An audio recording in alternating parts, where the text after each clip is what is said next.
Bienvenidos a Se Habla Real Estate, el primer show en español con la misión de proveer a la comunidad hispana la mejor educación sobre dinero, bienes raíces y emprendimiento de una manera simple y práctica. What's up, mi gente? Lennon Lee por aquí. Bienvenidos a otro episodio de Se Habla Real Estate, el show donde aprendemos cómo invertir, cómo hacer dinero invirtiendo en real estate y, pues, idealmente, cómo utilizar este poderoso vehículo para alcanzar la libertad financiera. Hoy tenemos una entrevista en inglés, una persona que trabaja con un equipo con el que yo también he trabajado, con el que hemos hecho varios proyectos y estoy muy interesado en esta conversación. Y bueno, looking forward para que todos aprendan un poco de Travis. Para darle un poquito de background sobre Travis, su nombre es Travis Watts, es un inversionista pasivo antes que nada. Ha invertido en real estate desde el 2009 en el área de multifamily, single family y renta de propiedades vacacionales. Hace un tiempo, ya un par de años, empezó invirtiendo con Ashcroft Capital, con quien ahora Travis forma parte del equipo de Ashcroft, primero como inversionista y luego como encargado de la parte de las relaciones con los inversionistas, lo que llamamos investor relations.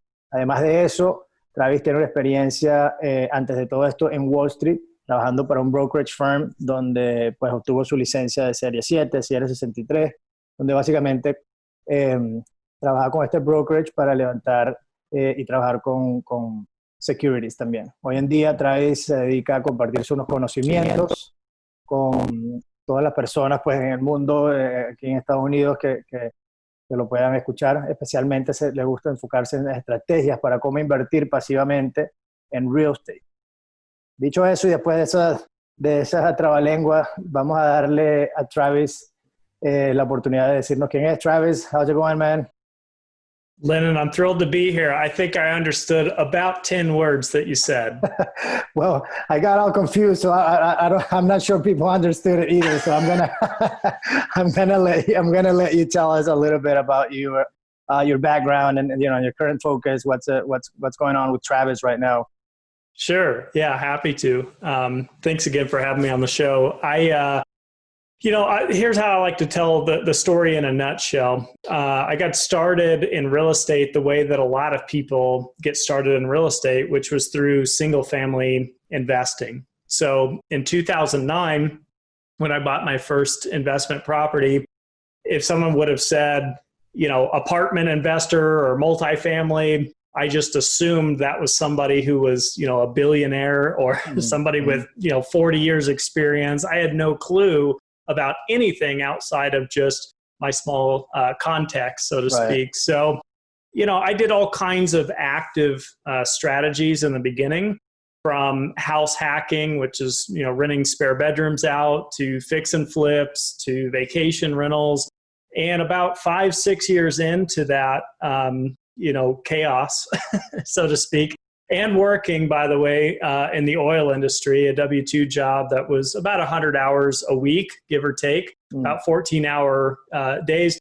I was out of state. I was overseas. I worked in the Middle East and Saudi Arabia. So trying to balance all of that real estate with that kind of career was not sustainable.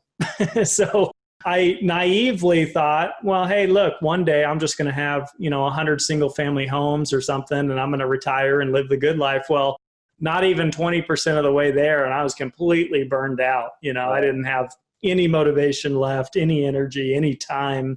So in 2015, what happened is I really went back to the drawing board. I really had to look myself, in the mirror and let go of ego and just say, look, what's your highest and best potential? What should you really be doing? And also, how do I stay in real estate, but in a more passive way, right? In a hands-off type of approach. And so that's where I discovered becoming a limited partner in apartment syndications, or real estate private placements.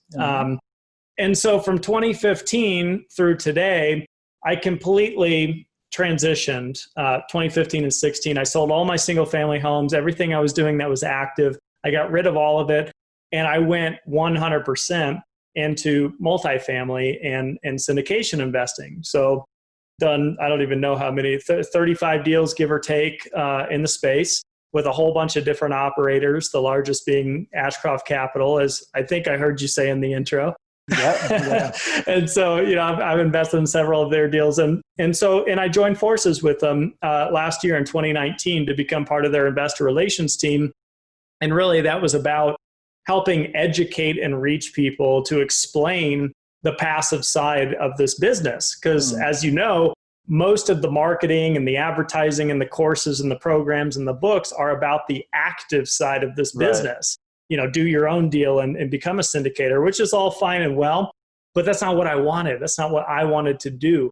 And so I'm out here trying to advocate for the passive side of the business. And that's really what my passion is.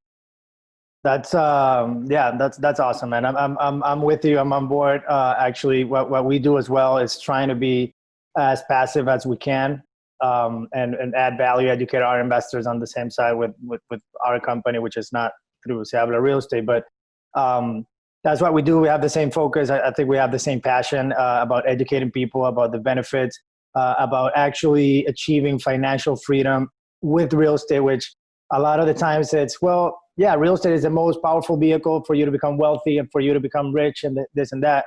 But I think a lot of us don't really, I want to be wealthy and rich if that's possible, right? But that's not necessarily the priority. We're looking for freedom, right? And that when I say we, I'm talking about my family more than anything, and a lot of my investors as well, right? So when I say we, it's that, and it's like, it's about passive, it's about financial freedom. So if you're going to be super wealthy operator in real estate, then you can be rich and wealthy, but not necessarily you're going to have all the time in your hands and have the time freedom to just, spend it with your family, right? So real estate can give you both, together or separately, but you can definitely have both the real estate. But again, back to the focus, passive investing and syndications. That's been that was like, what was your aha moment that told you, well, you know what, this is the route, and I'm gonna now invest in 35 syndications? What? Yeah. I think that going back to the education board, so to speak, right? Like reading books, listening to podcasts, looking at data, statistical analysis, whatever. What that taught me, all in all, is the proof was in the numbers. Let's just put it that way. So what I had to take a look at is stacking up what I was currently doing, which was single family homes, versus investing in multifamily. So I had to look back at 2008, 2009, 2010 case studies. What happened to multifamily apartments versus single family homes? Right. Additionally, I found several mentors who had been doing this way longer than me. At the time I was brand new to it, right? But some folks that were in their 60s and 70s that had done, 100 plus LP deals. And to be able to pick their brain and to walk through this, and for them to kind of open up and share some insights about their portfolio and experience really, set home with me. And I think initially, if we back up before that, if we just talk about real estate in general, it was things like learning statistics. I'm making this statistic up because I don't remember the exact percentage, but it's like, 80% of millionaires own real estate. Well, okay, so if you have an ambition to have wealth, then maybe real estate's something you should put on your radar then to learn about, right? Yeah. So those are some of the foundational things. And of course, the Robert Kiyosaki books and all of that, the cash flow quadrant was huge, and allowing me to recognize that, maybe I don't want to just be an employee the rest of my life. Maybe I want to be an investor at some point. And so starting that journey from the E quadrant to the I quadrant, those familiar with cash flow quadrant, were some of the foundational things. And quite frankly, I know I skipped over a lot of my background there in that transition point, but here was the bottom line. I was doing flips and vacation rentals and whatnot as a complete amateur. Right. I didn't have the right team, the right structure, the right mentors. I'm out there just, winning some, losing some. I'm butchering it up. And I just shouldn't have been doing it, quite frankly. I should have been more on the passive side. Right. And I had to get real with myself. I had to just look at the facts and just say, maybe this isn't my skill set, so to speak. So that's kind of what prompted it. So yeah, no, but I get it, right? Because a lot of us, that's how we start. Because yeah, you reach that poor dad, and you read all these numbers, right? 80% of millionaires, or whatever the number is, own real estate, or at least hold their wealth in real estate. And you say, well, okay, I know real estate is a good vehicle. We understand it, right? We know how it works. It's fairly simple. So yeah, we know that it's an asset class that we want to invest in. But normally it's like, well, what does that mean? Well, either I buy a bunch of single families and I rent them out and I manage that portfolio. And obviously you have the issues of scale and this and that. But you can, a lot of people do that and they do fine. Or you just do house flipping, or if you don't have any money, then you start doing wholesaling, or whatever it is, you want to be in real estate, but what do you really want? And I think it goes back to what I was saying. Like, are you looking for time freedom, or are you looking to have a business that you operate in this and grow into $1 million company? It's not necessarily the same thing, right? So how did that look for you in terms of, again, that aha moment when you realize, well, this is truly passive, or actually let's formulate it this way. Why is, apartment syndications or private placements, for individual investors like we are, a good vehicle or a good option when you know you want to be in real estate, but you don't want to be active as a landlord, if you will? Yeah, it's a great point. I was actually just, because we were on the topic here of Robert Kiyosaki, I was listening to Robert speak earlier this year at a live event, and somebody asked him or alluded to, basically labeled him as a real estate guy. And he says, look, he said, it's not about being a real estate guy. It's just that real estate holds a lot of advantages between, to your point, scalability, using other people's money, using debt, using leverage, the tax advantages you get, the cash flow that comes from it, the fact that it's tangible and real. You can touch it, see it, feel it. You can repurpose it for, he goes on and on to paint the picture of, if you took all those same advantages and you moved it to something else, and the government says now, if you invest in this, you get all the same benefits. Well, he would do that, so forget real estate, right? What vehicle has those advantages? It doesn't. Yeah. And like I always joke about, if multifamily in 20 years from now, if our cash flow yields have dropped all the way down to, 2 and 3% cash flow, I'm not going to be in the asset class. I'm going to be chasing wherever the yield is at that point. If I can go buy a municipal bond that's tax-free that gives me 5%, I'm going to do that. That just would make sense as far as a vehicle. But to your point, in 2020, I think personally, my opinion is that multifamily is one of the best, if not the best, risk-adjusted return that you can have. And that stays true to the institutional players and the mom and pops and the Main Street investors like us. And, this has just come from so much self-study, so many books and podcasts and meeting people and joining groups. And by the way, at one point in my time, I worked at a brokerage firm and I did the stocks, bonds, mutual fund stuff. And I was able to stack that up against real estate because at that time I was actually mostly in real estate, and it felt like a conflict of interest for me personally, to my spirit. So I had to pull the plug and say, you know what, real estate won, in my opinion, and I went with it. But yeah, I would encourage anyone who's on the fence or doesn't quite understand some of these things that we're talking about, just study, just self-study, just learn as much as you can. There's Harvard review studies on what multifamily did in the last recession, and just get to know the facts. And then as you start stacking that up against other investment vehicles, you might come to the same conclusion. Yeah, definitely. You mentioned risk-adjusted returns. That's something that I always, talk about definitely to my investors. What does that mean for those that are listening that don't really understand the term? Yeah. So every investment you make has a certain degree of risk. And so, technically or hypothetically speaking, the lower risk stuff has a lower return. So if you want to go get a CD from your bank or put your money in the bank and make 2%, pretty conservative that you're not going to lose your capital, right? It's very low risk, but it's very low return. Equally so, let's say that I had become a day trader and I trade stocks for a living. Well, is it possible I might make a 50% annualized return one year? Absolutely. People do that. Is it also equally so that I might lose 50% of my portfolio? Right. Yeah, absolutely. And so that's the risk. And so you have to define this for yourself as where do you stand on the risk scale? How much risk are you willing to accept for the return that you're going to get? So multifamily provides to me a solid return on investment and annualized yield with taking little risk, not no risk, but little risk compared to day trading or investing in cryptocurrency or other things that you could park money into. It's just more stabilized and secure and conservative, I guess. And again, these are just my opinions and my conclusion to what I've come to, but it's just come from being immersed in the business and in these investments for years now, and then leveraging folks that have been doing it 30, 40 years and picking their brain as well.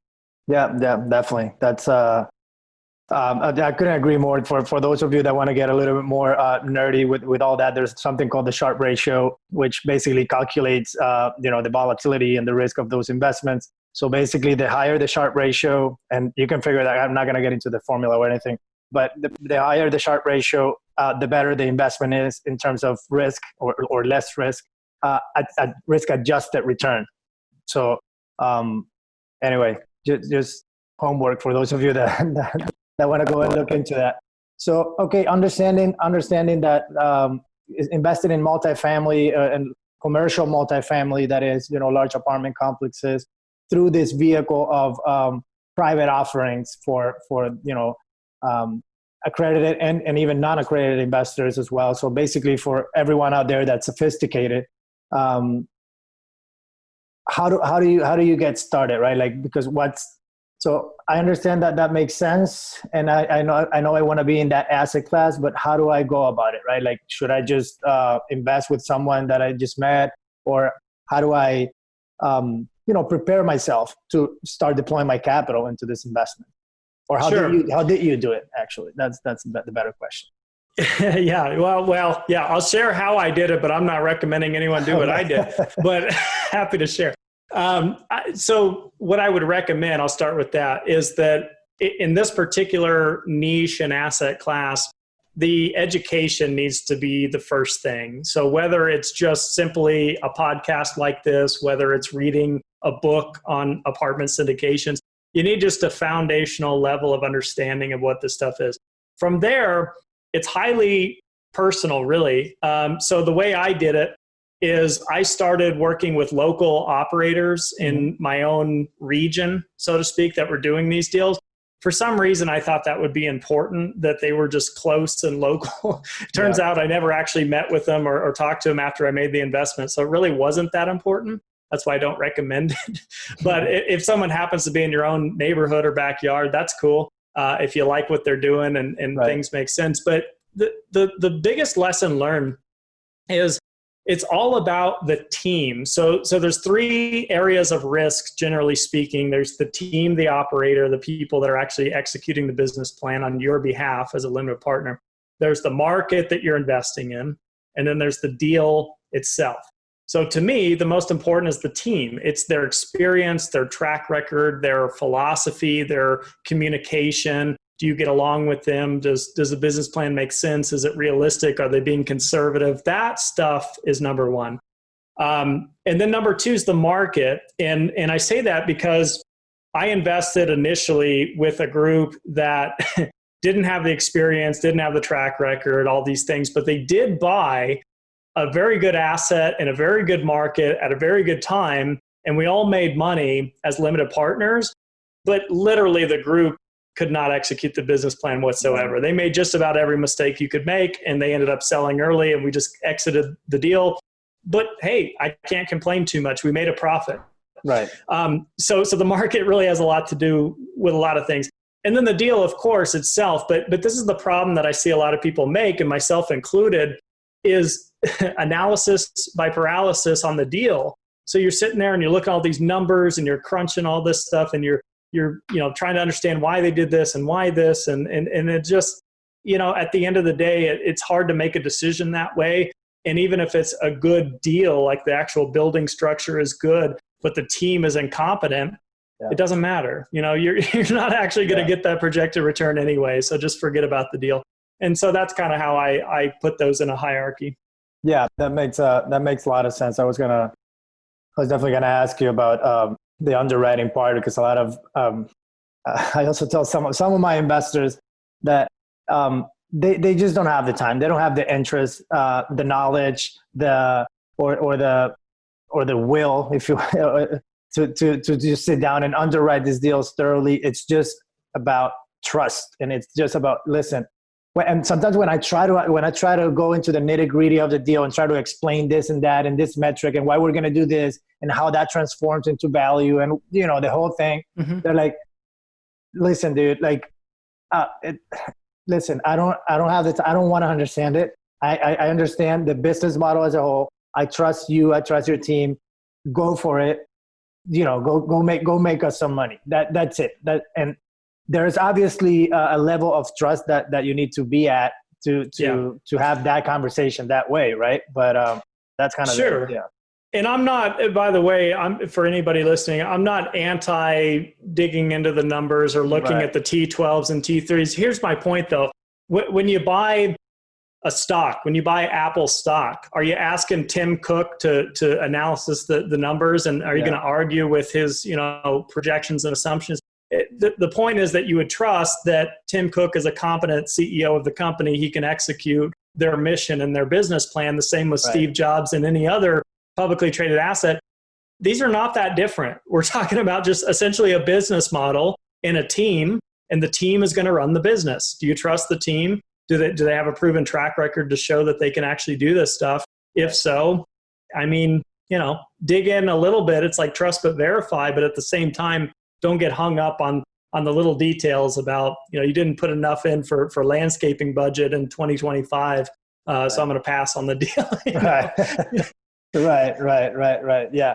So now getting a little bit more specific in terms of, I don't know, just maybe one or two top questions that you want to make sure you ask a sponsor when you're trying to vet them or trying to build a relationship with them. Sure. Yeah. Well, first and foremost, this is something to really consider. When you make an investment in a private placement real estate deal, they're illiquid investments. Okay. They're not stocks. They're not, here's 50K. And then 2 months later, oh, can I get that 50K back? I need it now. No, they're illiquid. You might be able to, but you're either having to find someone to buy your shares, or the sponsor may work with you for that, but it may not happen also. So just don't expect that. Don't count on that. So to that point, what are you really doing at the end of the day? You're partnering with someone. You're actually choosing a business partner that you are going to be in communication with for 5 years or 7 years, 10 years. It depends on the business plan length, right? And so you really want to make sure this is a person, like I said earlier, that you get along with and that you like and that's competent. The last thing you want to do is pull the trigger, fund a deal, close, and then realize these people, they never return my emails. They won't answer their phone. I can't get, the monthly updates are incomplete. The data's wrong. Like, no, you got to do your due diligence up front. And that's really what you're betting on. Now, a couple things criteria wise that I always talk about are, just write down, you have to learn this first. Again, education comes first. Get a book, a podcast, a blog article, figure out what criteria means, and then write down the things that are most important to you in a deal. So for me personally, passive income is my income. So I like monthly distributions. That's a big deal to me. I realize that a lot of investors could care less because they're investing with an IRA or they got their W-2 and this is just on the side. You may not care. I care. And so that's part of my criteria. I look at break-even occupancy, how many tenants cannot be paying rent or move out potentially where we're still not going to lose money on this deal. I look at the debt structure and I'm looking for longer term debt than what the business plan is. These are all just pieces of criteria. I like B class assets mostly. I like 200 to 600 unit range in multifamily mostly.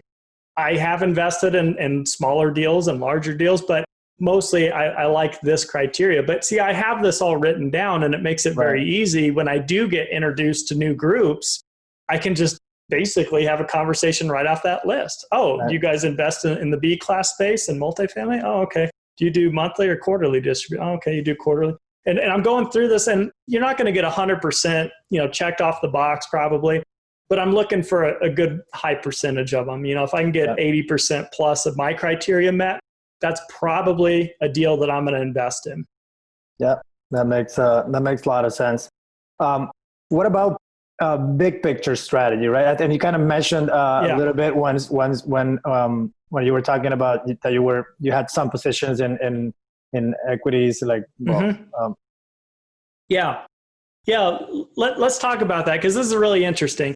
So the traditional path to wealth, so to speak, that we're all taught through school and in our culture is that you take on some student debt, and you go to school, and then you're working this job, and then you got to buy a car, and maybe you finance that, and then kids come on the way, and that's expensive, and on, and you're told to max out your 401ks, max out your IRAs, count on Social Security when you're 60, 70. And so the fact is, you really don't have much in terms of wealth or cash flow until your 60s or 70s or 80s, if you're lucky. If you played the cards right, and if the stock market, cooperated, and all these things. So by reading some books that really changed my perspective on things, I decided, I'm not funding 401ks. I'm not funding IRAs. I don't want anything that's going to say,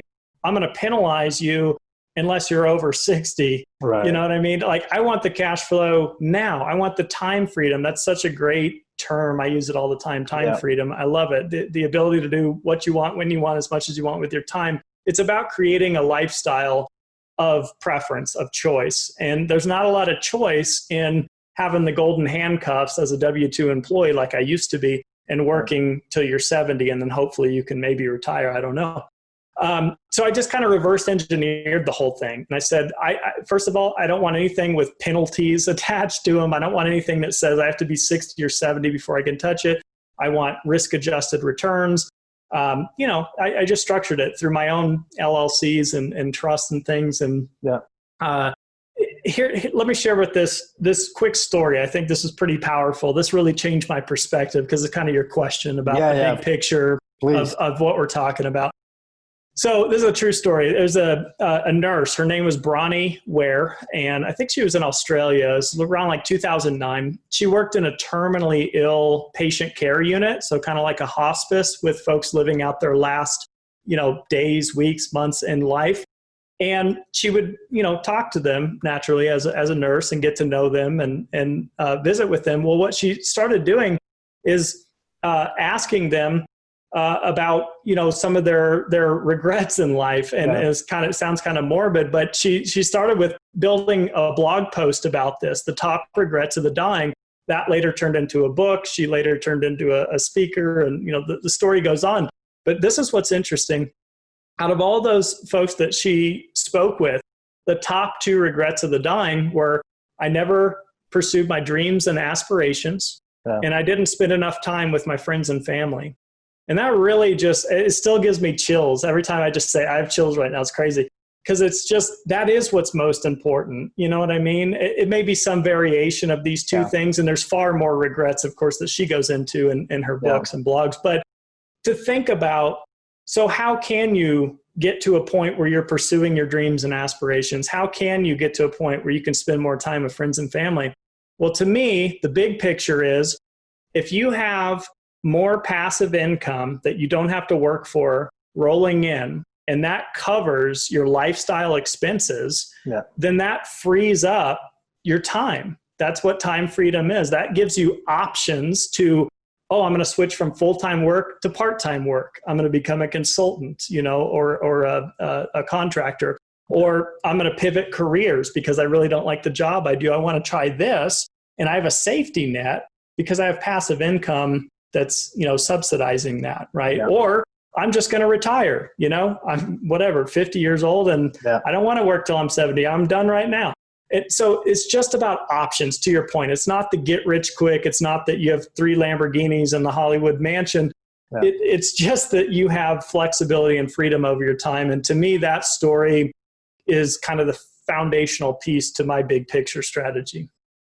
Yeah, man. Well, I think we're going to close the interview right there, because I think that's super powerful. That's the message that I'm trying to put out there, just like you are. I'm working on that through this podcast, through all my books and stuff. It's that same thing, because I see it. I see how it benefits my family, and I see how some of my investors are now more happy because they've told me so, to say, hey man, this is awesome. Because, I'm glad that I found this vehicle. And again, it doesn't have to be, it doesn't have to be multifamily. It's just really, or even real estate, like you mentioned at the beginning. It's just finding a vehicle that allows you to have, passive income at the end of the day, that's going to cover your expenses. That's going to allow you to have time freedom. And then, of course, you have that, but then you have other stuff that you want to have. Well, that's the cash flow part, but you want to make sure you don't lose your money. That's to begin with, because that's the money that's working for you over, while you're sleeping. So how do you position yourself to not lose capital? Well, there are strategies. I'm sure you guys have strategies as well, and what you do, right? But it doesn't really matter. It's just, okay, don't lose money. Like Warren Buffett says, that's rule number 1 and number 2. Don't lose money. And then, well, how do I have that money generate passive income for myself? And then, well, if I can grow it so that it can grow into something more that I can leave as a legacy to my family, well, I mean, that's awesome. Even better, right? Well, real estate, specifically multifamily, and through this vehicle, which gives you the passive aspect of things, I think it's a good option, right? So just to close now, man, there's a question that we like to ask at the end, and shout out to His House and the School of Greatness. We're still in that one from you. As long as we're not big enough, they're not going to notice. So it's all good for now. For now. Yeah. Anyway, so here's the question, Travis. Let's say you need you're going to pass on to a better life today, and all this interview, all the content, all the interviews that you've done in the past, or books you've written, anything that you've put out there in terms of content and education, you need to take with you. You only have a piece of paper and a pen for you to write 1, 2, or 3, or however many truths or things that are true to you, that you live your life by, that you want to live to your kids or to your loved ones. What would that be? What would that say? Yeah. There's a few that come to mind. One is a quote that I use all the time by Tony Robbins, and it's that most people. Hold on one second. Most people think that they can achieve too much in 1 year, but they underestimate what they can achieve in a decade. I'm butchering up the quote, but basically it's something to that effect. So in other words, set your sights on a longer time frame. Yeah. I know everyone wants to get rich quick and be a millionaire by next year, and all these, have a 6-pack abs in 30 days. But, it just doesn't work like that. Just give yourself an adequate time frame to achieve those things, and they will come with enough persistence and consistency to them. The other quote that comes to mind is from like 2,000 years ago, Marcus Aurelius quote, everything we hear is an opinion, not a fact. Everything we see is a perspective, not the truth. And I love that because, everybody's a guru these days. But at the end of the day, we all have our perspectives and opinions, and somebody listening to this might disagree with every single word I've said. And someone else may have just had that epiphany light bulb go off and say, this is the path I want to take. And none of that matters except what you want to do, what's right for you. Right. Yeah. Love it. Yeah. Do you, man. Do you. That's all that matters. Awesome, man. Travis, thank you very much for joining us. If someone wants to continue the conversation with you, wants to pick your brain, or even if they're interested in investing with alongside you on one of those Ashcroft deals in multifamily, or just get in contact with you, what would the best way be? Sure. There's a couple of things I give out for free to folks who are looking to learn. They're at the same spot. So you can go to ashcroftcapital.com/connect with Travis. Okay. And on that landing page, what you'll see is my calendar link if you want to set up a free 15-minute Q&A call. We don't even have to have a conversation about multifamily or Ashcroft stuff. But if you just want to talk real estate or things that I do, or just pick my brain or whatever, I give my time away to everybody and anybody. So take advantage of that. If you don't want to set up a call, I understand. I give out a PDF guide. It's called Understanding Real Estate Private Placements. Yep. It's about a 20-page download, no upsell, no sales pitch. It's just straight industry terminology, how to vet a deal, a market, a sponsor, questions to ask, red flags to look out for. It's got a lot of content packed in there. Feel free to download that at the same place. Awesome. There you have it, guys. Go grab that one. I'm sure that's going to be a super value for everyone. And I'm going to switch to Spanish. Si consiguieron valor en esta entrevista, por favor, déjenos saber, compartan, denle like y déjenos un review en iTunes, que eso nos ayuda muchísimo. Si es bueno o si es malo, no importa, siempre que sea honesto. Te lo agradecemos. En todas las redes sociales estamos a través de Se Habla Real Estate, excepto Twitter, que es Se Habla RE. Y bueno, de resto, ya saben, compartan, por favor, nos ayudaría muchísimo. Y bueno, nos vemos en el próximo episodio.